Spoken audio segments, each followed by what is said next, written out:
Welcome, everybody. I'm Bailey J., the official girl for the Jim Norton Show. We have a great show for you with special guest Mike Tyson and Dana White. Here's your host, Jim Norton. Thank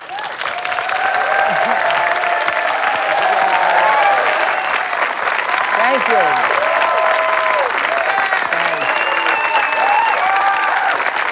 Thank you. Thank you very much. I feel strangely humiliated when people applaud me like that. So I thank you guys for coming out. This is the first one of these we're doing. So we're probably going to fuck up a little along the way. We'll just tell you that's what happened. We fucked up and we'll go back and we'll redo it. So I hope it's okay. I appreciate you braving the heat and the lack of microphone. Did you guys hear Bailey introduce me or no? No. No, you had no idea what was going on. You just like, there's a fucking homeless woman singing a song. And then here you are, dressed in some kind of a shirt that looks like it has lint on it, but it really doesn't.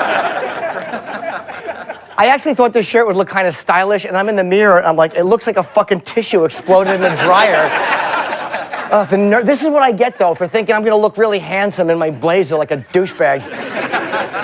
But yeah, this is kind of what we wanted, and I feel good. Let me just kind of squash the elephant in the room.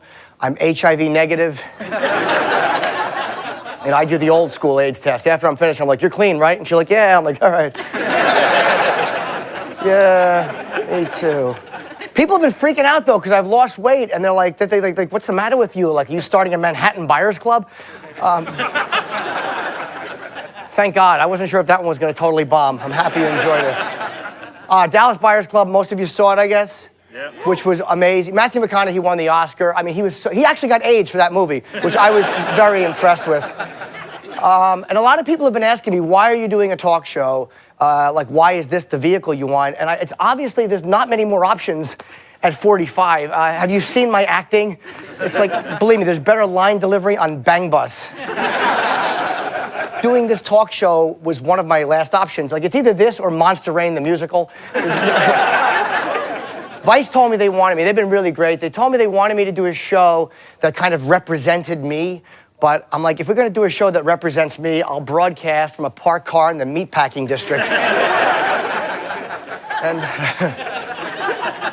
And the fact that everyone got that immediately really hurts. Do you like the set? We kind of wanted this to be low-key, and I just want to finally sit on a couch with no cum stains on it. I mean, that's the... We honestly, this is like, it's a work in progress. There's no desk. We didn't go with a desk, and I don't know if I should have or not, because like, I don't know what I'm gonna do with my body as I'm interviewing people. I kind of just sit like Rupert Pupkin. I fucking just...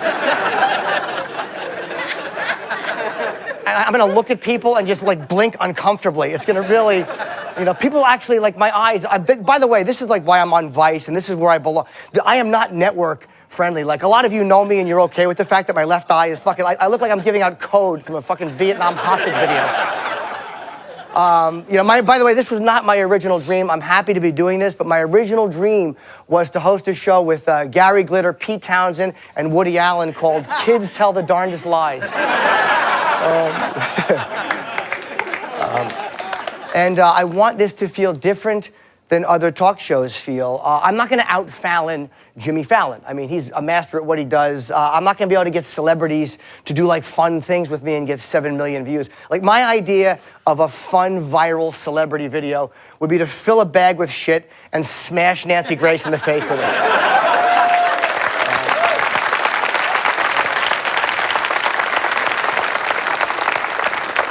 So now I want to discuss some celebrity news. It's kind of near and dear to my heart, obviously. Jennifer Lopez and her boyfriend broke up because rumor has it that he was sexting with a transsexual. I'm not going to say anything. I just want to throw out the word to her ex-boyfriend that you're not the only one that's had that issue. And there's nothing wrong with it. I think it's totally fine, as long as you know that you're talking to a transsexual going into it. I think that's all people can really expect. You don't want to actually, you think you're getting a text from a girl and all of a sudden there's a big hard dick.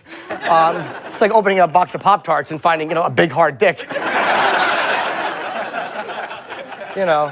I mean, it's just not what you expect. I mean, although the frosting is delicious, either way. I wish someone was here so after I did that joke, I could go like, Reminds me of a story last year. Did you hear the story about, look at how fast I lapsed into talk show guy attitude. My hands in my pocket. Did you hear the story? It's really a funny one. A fucking safe should fall onto my head right now.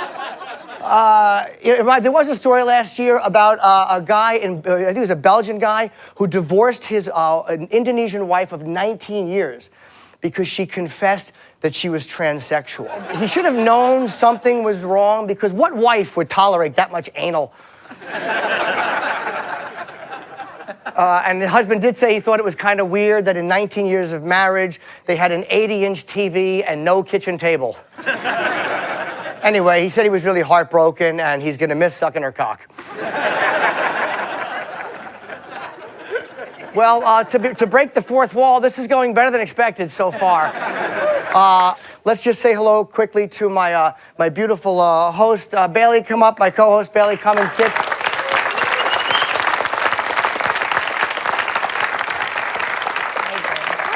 The delightful Bailey J.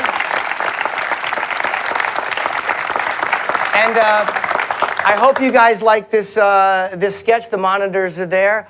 And this is something called One Step Too Far. I hope you like it. Everyone wants to be considered a good lover. Not only physically, but mentally as well. Nothing can turn on a partner faster than good dirty talk. And nothing can spoil the mood faster than when you take that dirty talk one step too far. I'm so glad your parents went out tonight. Me too, baby. I want to pull your hair. Tell me what else you're gonna do to me. Oh, I'm gonna spank you. I'm gonna spank you till you're creaming all over town. Tell me what else you're gonna do to me. Oh, I'm gonna stick it in every hole you got several times. Oh, I'm gonna fuck you till the cows come home. I'm gonna make you come so hard you yell, "Holy shit, I'm coming." Oh, you'll come in due time. In due time. You wanna come, don't you? Yes, Daddy, please. Oh, there's something you gotta do for me first, baby. Anything. Tell me. Suck my fucking tits. Tits. Tits. Shut up! Ew. Suck your fucking...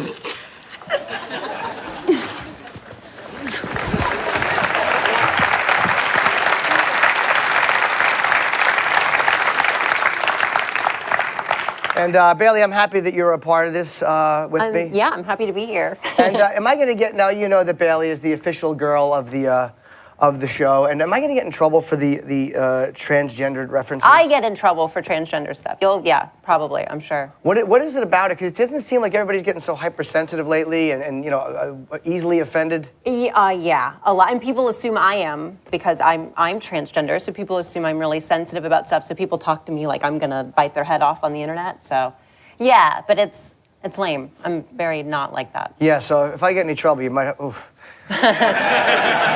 So my balls are getting stuck.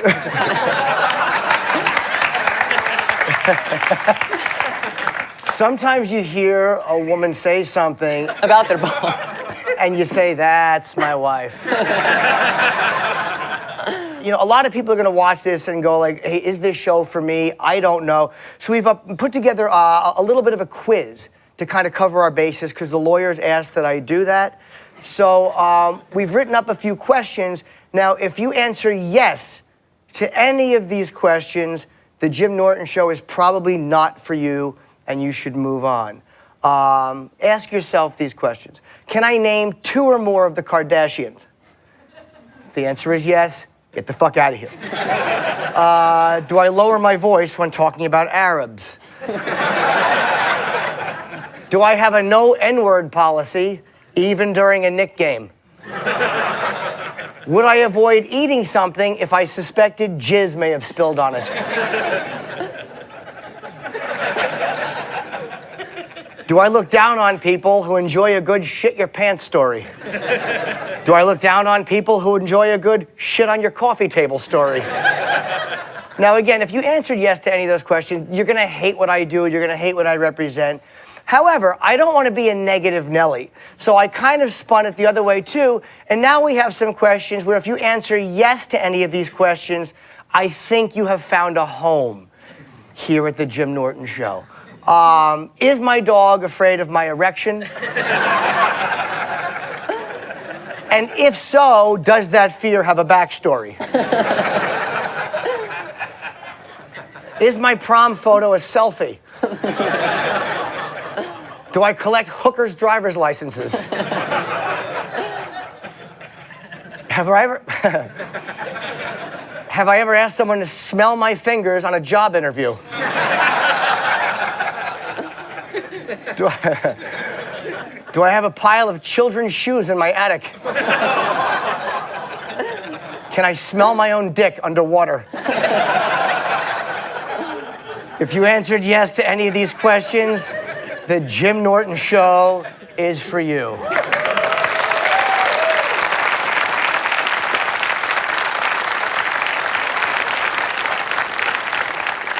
I cannot believe we got the guests we got for the first show. I did not announce any guests. So I guess let's just a nice welcome for two guys who I really love for being here, Mike Tyson and Dana White.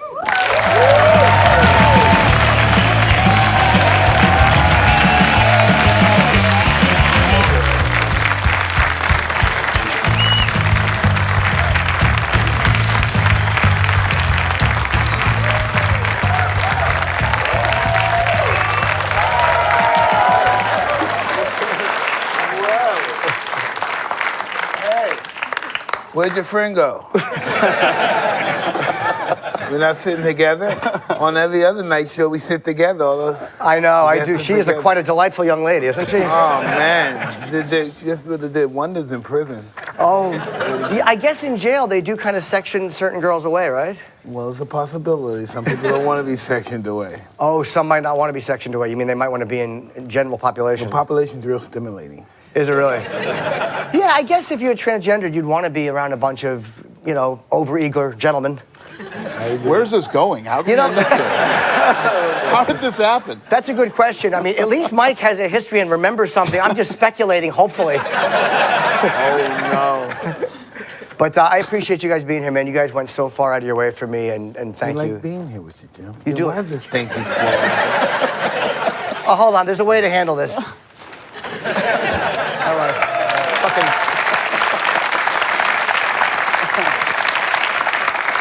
But let's be honest. The fucking nerve of me to have a fucking plant on my set like I'm Martha Stewart. What a delightful piece of greenery. Plant. It is a plastic plant. God, how humiliating. Boy, this is going south really fast.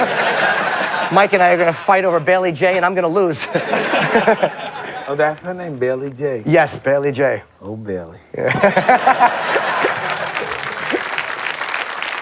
What I love about both of you guys, and this is why I kind of wanted to talk to you together, is you're both guys who have historically been really forward and speaking your mind. You've never held back. And the way the public is going with this culture of apology and, oh, I'm sorry, I didn't mean to say that. Like, has that affected the way you interact at all? Well, listen, I don't know. I just try not to be in a position where I have to apologize. Right. I just try not to be. Have you ever publicly apologized? Remember when I bit the guy's ear, I had to apologize. I'm sorry, guys. I'm sorry for my fans. My fans encouraged me to bite the guy, but all right, my fans, I'm sorry I bit him. My fans would have bit him. Sorry, I bit him. You know what? Let me correct. That was a time where I think where an apology was fair. That was. Oh man, Jim. That was an okay apology to give. I'm sorry I bit your ear off. All right. All right. I'm sorry I hit Mitch Green. Okay, I'm sorry I beat Mitch up. And Dana, how about yourself? Because you're also a guy. This is what I love about Dana too. Is on Twitter, like especially CEOs of multi-billion-dollar corporations try to tap dance around things, but man, you go right after people. You just don't give a fuck. I think that I treat Twitter just like I treat real life. If somebody walked up to me and said the things that people say to me on Twitter, I'd say exactly what I say to them on Twitter. You say stupid shit to me, expect stupid shit back. Well, do you ever find that people tell you, like, this is what I love about Dana too, like you have, what, 2.5 million Twitter followers, and some troll with an egg profile will just write something like, fuck the UFC, and you'll write back like, you hunk of shit, go fuck it, and the guy has like 1 follower. Just so you know, the times when I do that is when I'm in a car ride, when I have time to kill. It's fun for me, Well, there's something to be said about people who won't say stuff to your face that will say stuff behind your back like everybody on the internet, basically. Yeah. 13 years I've walked around and nobody's ever said anything to your face like that, but they'll do it on the internet or on Twitter. And that's the thing too, like at least when you were fighting and when you were coming up in all those interviews, at least you and the interviewers were like kind of interacting person to person, or at least you knew their real names. I'll bet people don't even dare to say that to him on Twitter. No, I wouldn't even do it under a fake profile. I love Twitter people, I guess. Sometimes I don't even know how to get onto it. I have to be there. Well, the most advanced I am, I know how to turn it on, but next thing I have my wife, the baby, tell him this, tell him that. Oh, you got her kind of just like keeping you from saying something completely... No, because the spelling's kind of difficult. The spelling's kind of tricky, The spelling's kind of tricky. Yeah, it's... And the spell check is not even helpful on the iPhone. I've told a lot of girls to suck my duck, and it's just not, Old duck sucker. Yeah, you dirty duck sucker, you. Oh, that Bailey's got a great click. There, Bailey. So being married is a kind of mellow, because you're happier than I've known you in a long time. Like, you seem like genuinely happy and upbeat about things. Well, I don't know. It's just, is it happy or is it in order? What is it? Are you married? No, I've never even... Well, then if you're not married, you have no idea, dude. It's like, wow. It's like, I have a warden in my house. I'm never free. I have a warden. This is good stuff. It's fun, but it's funny though that even a guy like Mike, who is among males, Dana and I talked yesterday, like there's really no guy who would be more intimidating under the right circumstances. But even you, when you go home to the wife, it's like, oh, fuck. Man, I better come correct. Yeah. I better come correct. Because there's something about... They just beat you down verbally. They just beat you down, and you're not going to beat them in a verbal argument. You're not going to win and stuff, and then they come back with the secrets you told them, and boom, hit you with that. You're like, oh, okay, I don't want to do it no more. Now, are you one to give up in a fight like that? I mean, do I give up? Trust me, man, it doesn't even go 30 seconds. Oh. You finished quick. She's the boss, there's no doubt about that. And how about you, Dana? You're, are you like that with women? Or are you a guy, because you seem like, again, like you're a fairly strong, opinionated guy. If something like that happens, do you want to back out of it with a woman, or are you kind of the guy who just goes to the mat and finishes? I go to the mat in pretty much everything I do. Oh, you do? Yeah, I do. Cold-blooded. Does not. yeah. It doesn't always end well, but that's sort of my personality. How did you guys meet? Because I love the fact that you guys are friends. Because people think that boxing and mixed martial arts is such a... And Mike, you promote your own company, a boxing promoter? Yes, I do. Well, where did we meet? Didn't we used to meet Golden Globes? Yeah, so way back in the day. Yeah, way back when he had hair. When what? He had hair on here. Oh, God. Back when I had hair. We, I've been involved in boxing since I was 19, and I worked out of the same gyms in Las Vegas that, the difference is when Mike would come, they'd kick everybody out of the gym and shut the thing down when Mike came. But I bring you back in. But we've known each other since the early boxing days. Oh, you have? Okay. Oh, yeah, when he was still the champ. And obviously when the UFC thing took off, he was a big fan. He's a big fan of all combat sports and fighting, period. So. And they're a fan of yours, too. I watched, was it Anderson Silva or somebody that was so... First of all, Mike Tyson is the Justin Bieber for grown men, okay? When he walks into a fucking room, man. Well, hold on now. That's crazy. Not true. I don't want to fuck Mike Tyson. Oh. he is the one guy that no matter where on earth you are, when he walks into a room, the whole place is like, holy shit. Yeah. Fucking Mike Tyson is here. It is an amazing effect you have on people. And then you're just such a nice and soft-spoken guy. Does that ever get, irritating? Or do you just still love it? I don't get the, I don't have the same eyes. I don't look at myself with the same eyes that other people look at me. I know, God, I screwed up with my spelling bee. I messed up on this and did this wrong. And I just don't look. I notice my flaws. If I try my best not to repeat them. You notice all the negative stuff first. Yeah, I guess that. Yeah, I'm the same way. It's a really weird thing. No matter how good things are going, I'm always like, oh, I fucked that. Like, all I'm thinking about as I'm talking to two legends is the fact that my mic is drooping on my shirt and it looks like my shirt had a stroke. That's all I'm thinking the entire time I'm talking to these amazing guests is, oh my God, my shirt is droopy. I really am a fucking asshole. You look good, buddy. Thank you, Mike. Thank you. I was just fishing for a compliment. Thank you very much. So you guys met when you were about in your early 20s in boxing. Did you ever get to spar with Mike, or were you? No. No. How did you treat sparring partners? Were you a guy like certain guys, like they said Ali would work on sparring partners on his weaknesses? It's a fight. You have to prepare like you're going in a fight.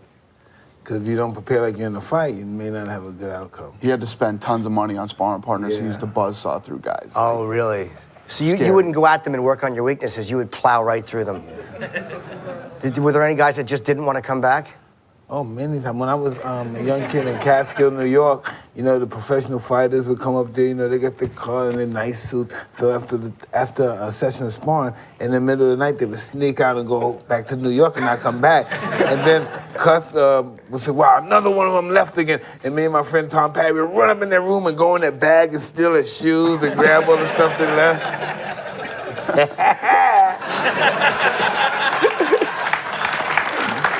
Oh, man. It's true. There's some stuff online. I mean, if you're a real Tyson fanatic, you go online and there's so much stuff of his training and sparring, and there's a story a guy's telling. He was a 25-year-old pro, good fighter, and a 13-year-old Mike Tyson was beating the shit out of him every day. You know what I mean? He's talking about how just demoralizing it was and how crazy it was to have this 13-year-old kicking the shit out of you every day. Yeah, that's embarrassing if you're 15, much less if you're 25. I had a great teacher. You did, yeah. If I didn't have a teacher, I could have never done this. There's no way. Even when things are bad, do you ever think of that? Like, 'cause you speak so lovingly of Custamato and what he did for you. Like, do you ever think, like, all right, even though this sucks or that sucks, like, God, if I had not met that guy, where would things have wound up? Oh, absolutely. I don't know. I'd be in a insane asylum. That's the sane asylum is, that's easy where I could say I would be. But whatever my situation, I'm really a strong disciplinarian. I can do what I hate to do, but do it like I love it. And I got that from Cuss. You did get that from Cuss. The ability just to kind of, even if you don't want to do it, make yourself do it. Absolutely, yes. And you seem to have that same thing. We talked about flying yesterday and how often you're gone and how much promotion you. It's like sometimes you just got to do shit. And the differences between guys who succeed and who don't are guys that are just lazy and guys that do whatever they have to do. You have to, yeah. It's people always ask me, how do you do this, and you have to do it. I mean, it's when you're building a business like the UFC or any other business, you have to work, and it never gets easier. It's funny because it's 13 years now, and we're in 175 countries in 23 different languages and over 1 billion homes worldwide on television.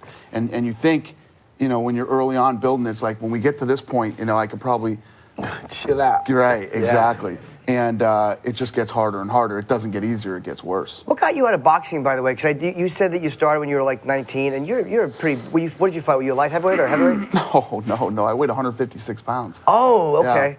Yeah. Wow, thank God. It's not embarrassing to say to my friend, but imagine if that was a woman and I said that, like, oh my God, were you a heavyweight? No, I wasn't.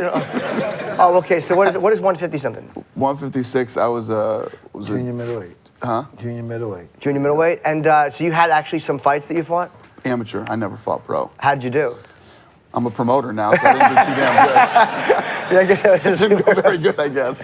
Yeah, that's a good point. But I, if it wasn't for boxing, I wouldn't be where I am today. I love the sport of boxing. I was a huge Tyson fan, Holyfield fan, Hagler fan, Ali fan, and when me and my partners, the Fertitta brothers, started taking jiu-jitsu in the late 90s and fell in love with the sport, started to meet some of the athletes, and then I started representing some of the guys, and I ended up finding out that the UFC was going under and they were going to file bankruptcy. So me and my partners went in and we bought it for $2 million back in 2001, and that's how it all started. Jesus, but wasn't there a big loss? Because I hear $2 million. I'm like, I don't have $2 million, but I could probably borrow it. That's like, man, that's like a California Chrome deal, right? Yeah. 7,000, got the, win all these big races and stuff. God, you ain't gonna never find a deal like that again, huh? It's true. It's probably the Fertitta brothers have a pretty good portfolio, but this is definitely the best investment they've ever made. No, it has to be. And California Chrome, let's be honest, I mean, didn't win the Triple Crown, but he's going to have quite a good life. I mean, that's nice. All right, I lost the race. I'm just going to get jerked off for the rest of my life. Whack and jack, whack and jack, whack and jack. That's not a bad way to go. Like, win, lose, or draw, all you're going to be doing is kaplong, kaplong, kaplong. Boy, yeah, by the way, that was really exaggerating for fucking... Does either one of you guys play golf? I hate golf. Thank God you don't play it either. That really makes me sad when I see like guys I love. I can imagine, people I know say, man, I love this. I ain't gonna miss a day of golf. What are you doing? It's a talking sport. You swing and you talk for a while, and wasn't that party great? And you talk, what are you doing? I can see if you were hitting the ball and you run to the ball full speed and sprint to it, and that might be interesting.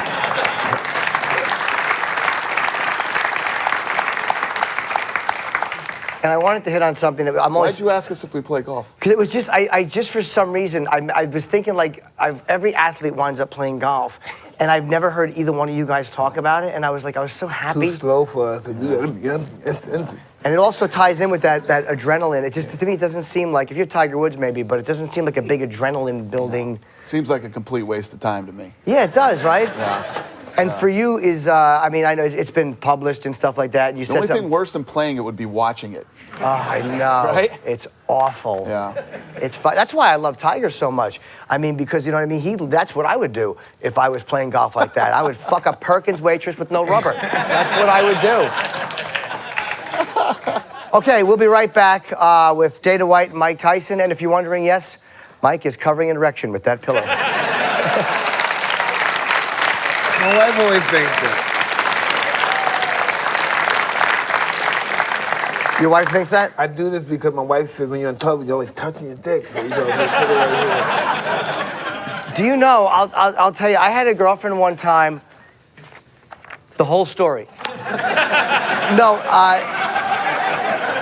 and we were in a hotel, and I was literally doing that, like we're watching it was like one of Michael Moore's documentaries.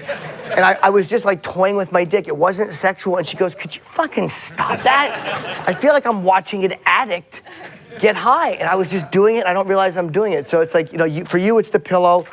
For me, it's the little bit of papers. There's no questions on there. I just wrote, don't touch your dick repeatedly.